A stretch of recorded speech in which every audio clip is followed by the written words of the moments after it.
हर हर महादेव। देवों के देव महादेव जी के चरण में प्रणाम करती हूँ, मेरा प्रणाम स्वीकार हो। माता गौरव पार्वती के चरण में प्रणाम करती हूँ, मेरा प्रणाम स्वीकार हो। गणपति ललनमा के चरण में प्रणाम करती हूँ, मेरा प्रणाम स्वीकार हो। माता जगतजननी के चरण में प्रणाम करती हूँ, मेरा प्रणाम स्वीकार हो। गुरु भाई बहना, मैं एक कथा सुनाने जा रही हूँ, इस कथा को पूरा सुनिए और जानिए। हर हर महादेव, घर घर महादेव।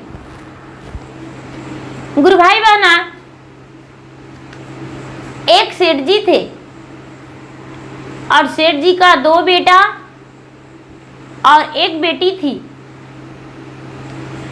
तो गुरु भाई बहना, सेठ जी अपने बच्चे को बड़े लाड प्यार से पोसे पाले, पढ़ाए लिखाए और दोनों का विवाह कर दिए, बेटा का भी और बेटी का भी। बेटी ससुराल चली गई और बहू अपना ससुराल आ गई, जैसे कि बेटा का पत्नी अपना घर में रहने लगी। तो बड़ा बेटा जो था, बड़ा बेटा बड़ी बहन, अपने बहन को बहुत लाड प्यार करता था, बहुत प्यार करता था, अपना जान से भी ज्यादा चाहता था। और कुछ भी रहता था तो अपने बहन को कोशिश करता था कि भला हम अपना बहन को बिना दिए हुए ये कैसे खा जाएंगे। मेरा बहन ससुराल में है तो क्या, उसके लिए ससुराल में हम पहुंचा देंगे। जो उनकी पत्नी थी, भाई और बहन की प्यार देखकर वो जलने लगी। उनके जो पिता थे वो बेचारा देहांत हो गया था। तो उनको लगता था कि मेरे पिताजी का देहांत का मेरा बहन पे असर नहीं पड़े, क्योंकि मैं बड़ा हूं और बड़ा होने का फर्ज मुझे निभाना होगा। अपने माँ के साथ, अपने भाई के साथ, अपने बहन के साथ, अपने पत्नी के साथ कोई गलत व्यवहार नहीं करते थे, बहुत प्यार भरी बातें करते थे। जब ऐसा देखी उनकी पत्नी तो सबसे अलग करने की कोशिश की। बार बार उनकी माता कुछ भी कहती तो अपने पति से बोलती, आपकी माँ तो मुझे डांट फटकार दिया करती है बार बार, मुझे अच्छा नहीं लगता है, मेरा तबीयत खराब रहता है और आपकी माँ मेरे बारे में कुछ नहीं सोचती है, आप भी नहीं सोचते हैं, मुझे अच्छा नहीं लगता है, आप तो जरा भी मुझे प्यार नहीं करते हैं। गुरु भाई बहना, सारा लोग के विपक्ष अपने पति को ओ कर दी।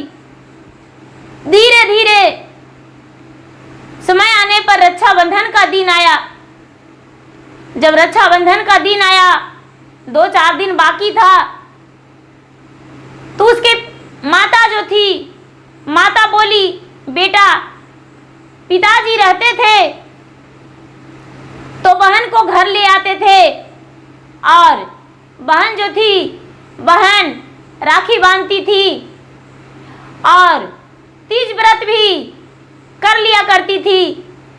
पूरे मास बिता के उसके बाद अपना ससुराल जाती थी। बेटा बहन के पास जाओ और जाके लिवा लाओ। गुरु भाई बहना, उनकी पत्नी बोली, नहीं नहीं, नहीं जाना है। बहन के पास सिर्फ चिट्ठी लिखकर भेज दो कि राखी तू भेज देना, राखी पर मत आना, हम राखी में नहीं रहेंगे। गुरु भाई बहना, उसका जो बड़ा भाई था, बड़ा भाई ने खत लिखकर अपने बहन के पास भेज दिया और भेजकर लिख दिया कि बहन, इस बार राखी पर तू अपना मायका मत आना, क्योंकि हम दोनों पति पत्नी अपने ससुराल चले जाएंगे। तुम्हारा जो भाभी है, भाभी अपना मायके जाएगी, उसके साथ हम भी जाएंगे। जब उसका बहन चिट्ठी मिला तो बहन उदास हो गई और उसे लगा कि आखिर क्या कारण होगा जो मेरा भाई ने ऐसा चिट्ठी लिखकर भेजा। ऐसा तो नहीं होना चाहिए। गुरु भाई बहना, बहन दुखी हो गई अपने ससुराल में। अपने दुखी देखकर बहू को सास बोली, बेटी क्या तेरा मायका में कुशल ठीक नहीं है? सारे परिवार जो चिट्ठी पढ़कर तू उदास हो गई। बेचारी अपने सास से छुपा ली, नहीं माता जी ऐसा कोई बात नहीं है, और चिट्ठी को फाड़कर फेंक दी। जब 1 से 2 दिन बचे राखी पर, राखी का व्रत त्योहार मनाने का, तो माँ बोलती है अपने बेटा से, बेटा तू बहन के घर लिवाने नहीं गया था? बोला माँ हम तो गए थे, पर बहन ने मना कर दिया कि हम राखी पर नहीं जाएंगे, हमें काम है मेरा घर में बहुत, इसीलिए राखी पर नहीं जाएंगे हम अपना मायका। तो हम बोले कि तो ठीक है, राखी भेजा देना। तो बहन बोली हाँ हाँ ठीक है। उसकी माँ ने क्या कि छोटे बेटे को भेज दी कि जा बेटा, बहन क्या बोलती है, आखिर क्या कारण है जो राखी पर नहीं आएगी, उसे आना पड़ेगा। छोटा भाई उसके घर लिवाने गया और बोला, दीदी भैया जब राखी पे तुम्हें ले जाने को बोला तो तू क्यों बोली कि हम अपना ना घर में ही रहेंगे, मायका नहीं जाएंगे? बहन बोली भैया आए थे, सच बात है, लेकिन मैं क्या करूं, मुझे काम से फुर्सत नहीं था। ठीक है चलो आज चलते हैं। ओ राखी के बांधने के दिन अपना मायके आ गई। और आते ही इसका जो भाई और भाभी थी वो सोची कि अरे हमने तो इसे मना कर दिए थे, फिर भी आ गई, अब क्या करें। दोनों क्या किए कि माँ से मिलने लगी, तब तक अपना ससुराल चल दिए। जब अपना ससुराल चल दिए, वो भाभी अपना मायके की देना पड़ेगा बहन को नेक जो, क्या उसी के लिए आप कमाते हैं?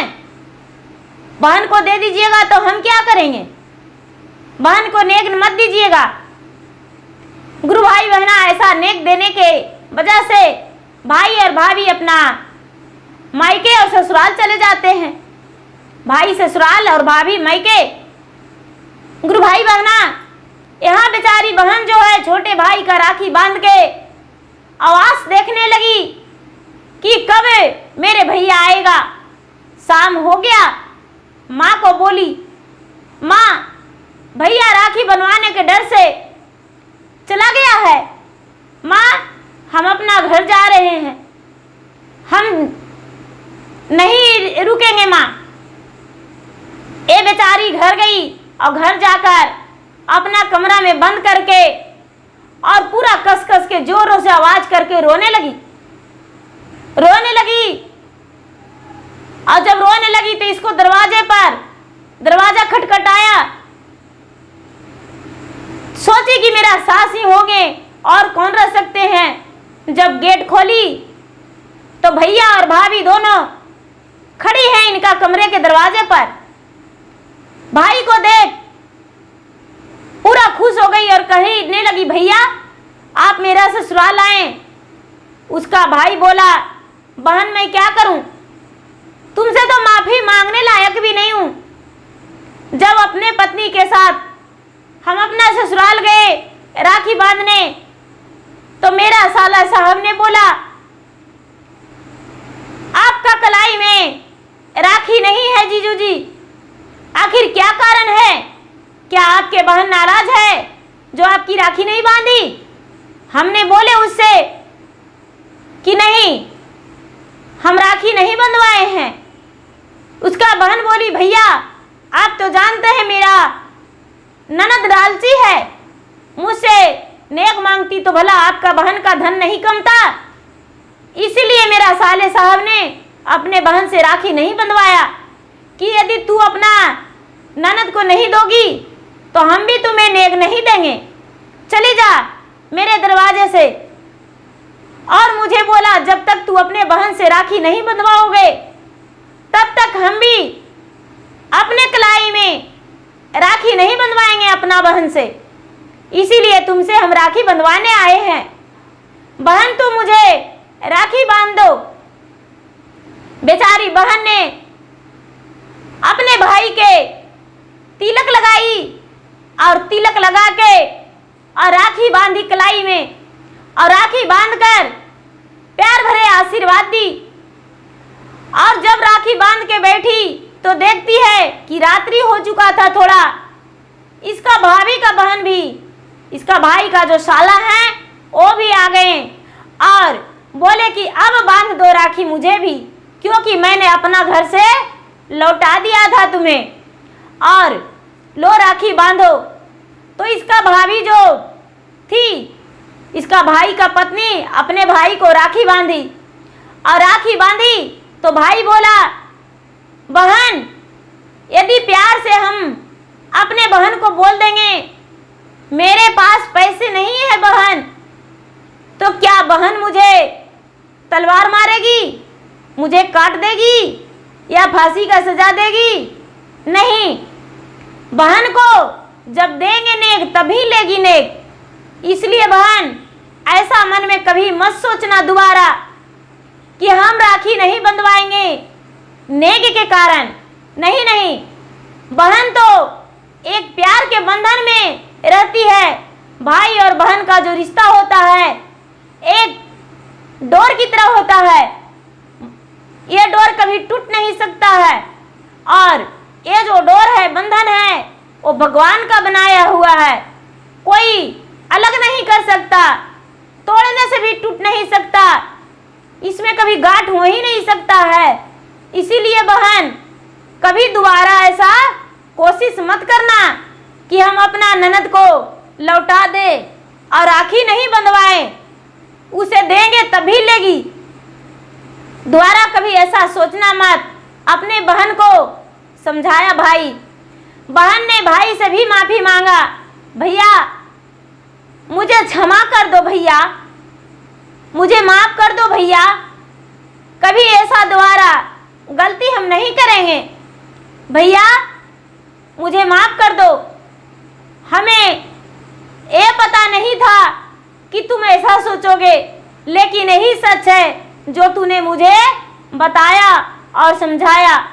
भाई ने भी बहन को माफ कर दिया और बहन ने भी भाभी और भैया को माफ कर दिया, और माफ करके अपने भाई को सवेरा हुआ तो भाभी और भाई को दोनों को हंसते हंसते घर विदा कर दिया, और उसका जो भाभी का भाई था उसे भी विदा कर दिया। और बेचारी जब भी रक्षाबंधन का दिन आता तो अपना भाई का अपना मैके आकर राखी बांधती और प्यार भरे आशीर्वाद देती, हे राखी मेरा भाई का रक्षा करना। सारा दिन तो मेरा रक्षा भाई करता है, लेकिन ए राखी का बंधन जो है सूता मेरा भाई का रक्षा करेगा। तो गुरु भाई बहना जो भी राखी बांधते हैं अपने भाई का कलाई में अलग से कच्चे धागा जरूरी बांधना चाहिए। कच्चे धागा जो है राखी का महत्व है। राखी सोना का भी बांधे, चांदी का भी बांधे, या कितनी कीमती राखी बांधे, महंगी राखी बांधे, लेकिन कच्चा धागा जरूरी होना चाहिए। और तिलक, बिना तिलक और कच्चे धागा का राखी नहीं। भाई का हाथ में कच्चा धागा जरूरी होना चाहिए। और जो बहन भाई का हाथ में कच्चे धागा बांधते हैं उनका भाई का कोई भी ऐसा मुसीबत नहीं आ सकता, हर मुसीबतों से बचाते हैं और उनका जीवन में खुशहाली आता है। तो गुरु भाई बहना मेरा वीडियो अच्छा लगे तो इसे लाइक कीजिए, शेयर कीजिए, सब्सक्राइब कीजिए। धन्यवाद। हर हर महादेव, घर घर महादेव। जय भोलेनाथ।